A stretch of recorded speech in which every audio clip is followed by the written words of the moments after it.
कहानी शुरू होती है मूवी के मेन कैरेक्टर मैनिल और उसकी वाइफ जूलिया से, जो एक कार में होते हैं। जूलिया मैनिल से बच्चों की बात करती है, लेकिन मैनिल बच्चों को लेकर इतना सीरियस नहीं था। इसी बीच एक गाड़ी उनकी कार को ओवरटेक करती है। किसी तरह वह कार को कंट्रोल कर लेती है। तभी एक ट्रक आकर उनकी कार को उड़ा देता है। उस एक्सीडेंट में जूलिया की मौत हो जाती है। अब कहानी 1 साल बाद की दिखाई जाती है, जहाँ मैनिल को अपनी कैट लूका के साथ दिखाया जाता है। जहां टीवी पर एक न्यूज़ चल रही होती है कि बाहरी देशों में कोई खतरनाक वायरस फैला हुआ है और स्पेनिश देशों ने अपने बॉर्डर को बंद कर दिया है। अब मैनिल अपनी बोट को बेचने बाहर आता है।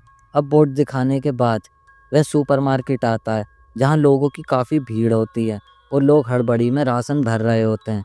तभी मैनिल को उसकी सिस्टर बेलन का कॉल आता है, लेकिन वह उठा नहीं पाता। उसके बाद वह काम खत्म करके घर वापस आ जाता है और अपनी बहन बेलन को कॉल करता है। बेलन का हस्बैंड आर्मी में होता है और वह बताती है कि इस वायरस की वजह से उनकी फैमिली को कैनरी आइलैंड पर ले जा रहे हैं, क्योंकि वह आयरलैंड सेफ था।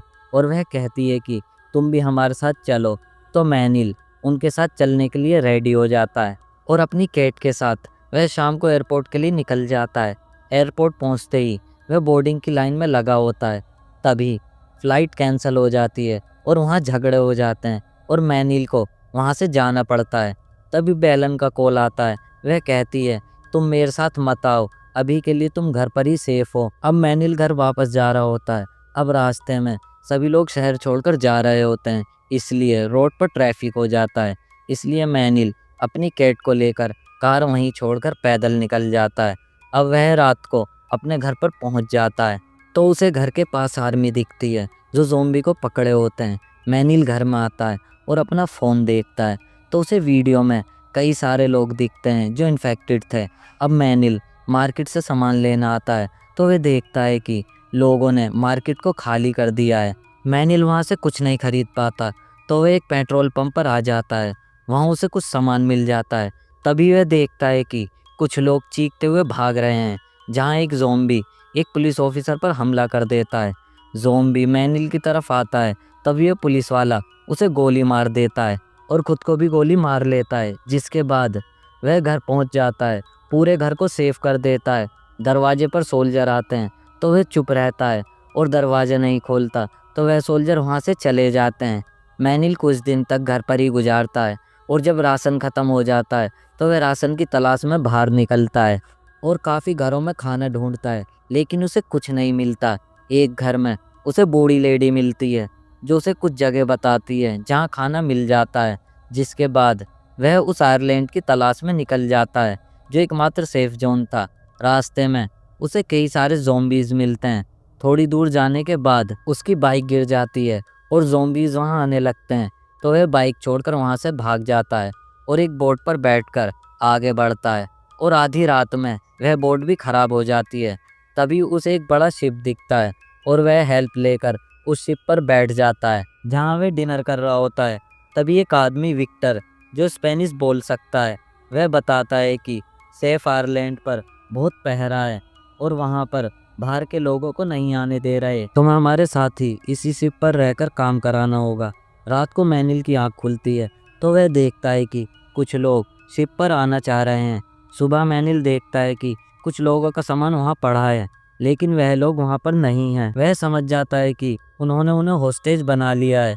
इसके बाद मैनिल विक्टर से कहता है कि मैंने हेलीकॉप्टर देखा है और हम उस आयरलैंड पर जा सकते हैं। रात को विक्टर और मैनिल वहाँ से भागते हैं और गोलियों की लड़ाई में विक्टर को गोली लग जाती है, लेकिन जैसे तैसे वे वहाँ से भाग जाते हैं।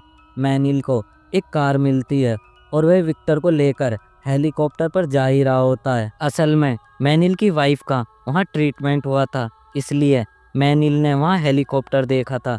रास्ते में उन्हें ज़ॉम्बीज़ मिलते हैं तो मैनिल विक्टर की गन से उन्हें मारता है। जिसके बाद वह कैट और विक्टर को लेकर हॉस्पिटल के अंदर आ जाता है, जहाँ उन्हें कुछ लोग मिलते हैं जो वहाँ रह रहे थे।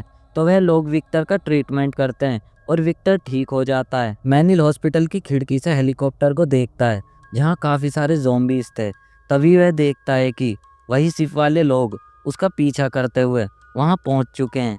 मैनिल उन सबको वहाँ से निकलने के लिए कहता है। वह सभी वहाँ से निकल ही रहे होते हैं, तभी एक ज़ॉम्बी लेडी पर हमला कर देता है और उसे जख्मी कर देता है। मैनिल ज़ॉम्बी को मार देता है और वहाँ से आगे बढ़ते हैं। वे एक प्लान के मुताबिक जालियों की एक शील्ड बनाकर उसके सहारे आगे बढ़ते हैं। ज़ॉम्बीज़ जालियों की आवाज़ सुनकर उन पर हमला कर देते हैं। जैसे तैसे वह लोग हेलीकॉप्टर पर चढ़ जाते हैं। तभी सारे ज़ॉम्बीज़ अंदर आने लगते हैं। मैनिल सभी को मारने लगता है और हेलीकॉप्टर स्टार्ट हो जाता है। इतनी देर में शिप के लोग भी वहाँ पर आ जाते हैं और हेलीकॉप्टर को शूट करने की धमकी देते हैं। विक्टर मैनिल की तरफ एक इशारा करता है और मैनिल एक गेट खोल देता है और सभी ज़ॉम्बीज़ शिप वाले लोगों की तरफ भागते हैं। वह लोग हेलीकॉप्टर लेकर जाने लगते हैं। तभी मैनिल की बहन की कॉल आती है और वह कहती है कि इस सेफ आइलैंड पर भी ज़ॉम्बीज़ का हमला हो गया है, यहाँ पर मत आना। और यह मूवी यहीं पर ख़त्म हो जाती है। आई होप आपको ये एक्सप्लेनेशन अच्छी लगी होगी। अगर ये एक्सप्लेनेशन आपको अच्छी लगी है तो हमारे चैनल्स को सब्सक्राइब कीजिए और वीडियो को लाइक कीजिए। Thank you for watching this video.